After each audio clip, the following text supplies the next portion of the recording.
Welcome to Reading with Zedi Forder. I'm going to read Don't Put Your Finger in the Jelly, Nelly by Nick Sherratt.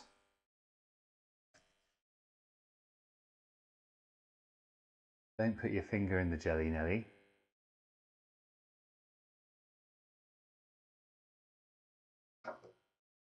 You might upset a jellyphant! Don't put your finger in the pie, Guy.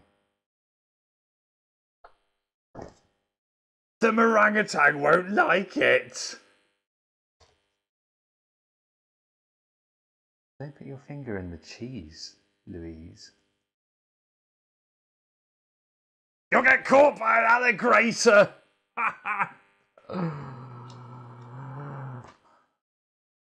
Don't put your finger in the jam, Sam. It's clawberry flavour. Fuck you. Don't put your finger in the pasta, Jocasta. You'll wake up the spaghetti. Don't put your finger... There's fucking millions of these, right? Fucking hell. Welcome to Science History with Zedi Forder. Today, I will be telling you about the moon landings. On the 20th of July 1969, two American astronauts, Neil A. Armstrong and Edwin E. Aldrin, set foot on the moon for the first time, while Michael Collins, poor fucker, continues to orbit 100 kilometers above the moon's surface. On that day, pictures of the landing were transmitted to the television sets of the whole world, and the children of that time were able to listen live to the voices of the astronauts as they talked with their control center at Houston in the United States of America. Theirs were voices from out in space. Let's see what they read. This is Houston, Eagle. I can't do an American accent. Out. We're ready. 2,000 feet, angle of 47 degrees. Houston. That's fine, Eagle. You're doing fine. Houston. No, wait. Eagle. 35 degrees, 750 feet. We're coming down at 23 feet per second. We're going down fine. Houston. 60 seconds to moon landing. 30 seconds. We see you, Eagle. Houston, we're in the Sea of Tranquility. The Eagle has landed. Yeehaw! Received. We can confirm it was beautiful. Buzz Aldrin. In a moment, we'll describe the lunar landscape in detail. It seems rich in shapes and in angularity. Houston, we can tell you here and throughout the world here, there are a lot of people smiling.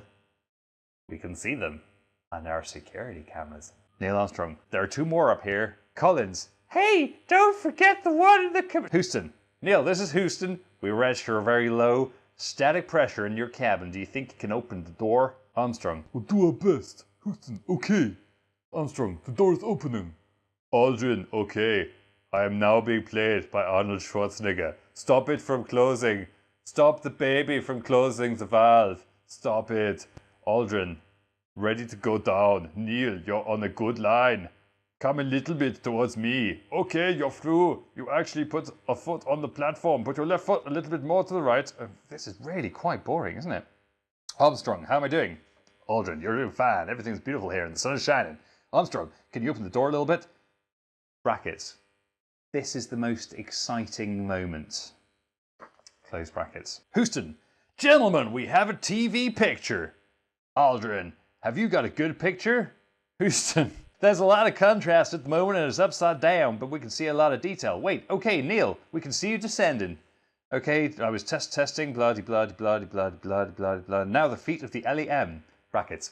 LEM is the Lunar Exploration Module, the vehicle which enabled Armstrong and Aldrin to detach themselves from the command module of Apollo 11, leaving Michael Collins on himself. And yes, they landed on the moon themselves. The LEM have gone hardly 3 feet or 4 centimeters under the surface. I'm about to step off the LEM. Right. This is the bit that everyone remembers, and not many people know this, but he fucked up the line. He says, One small step for a man. No. Okay. Oh, they've got the transcript here wrong. Okay, so this is interesting. As he steps off in real life, he says, "This is one small step for man, but one giant leap for mankind." What the fuck does that mean? He fucked the line up. In the proper script he was meant to read, it says, "This is one small step for a man and one giant leap for mankind." Makes a lot more sense, doesn't it, kids? And this, I think, uses proof to... thank you, child. This I use as proof to people who think that the moon landing was a hoax, because if it was a hoax, why didn't they re-record that bit to get it right?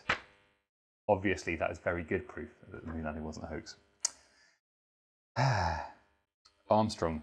The lunar surface is covered with a shallow layer of very fine dust that sticks to my boots like carbon. I can see my own footprints. It is not difficult to move around here. It is maybe even easier than it was during the tests at 1/6 gravity on the simulators in Earth. Walking is not a problem, it's very easy, it seems very beautiful here. It's like one of the high deserts in the US, it's really beautiful, very, very beautiful. Do you think it's beautiful? They set up the first space laboratory, they planted the United States flag. Fine!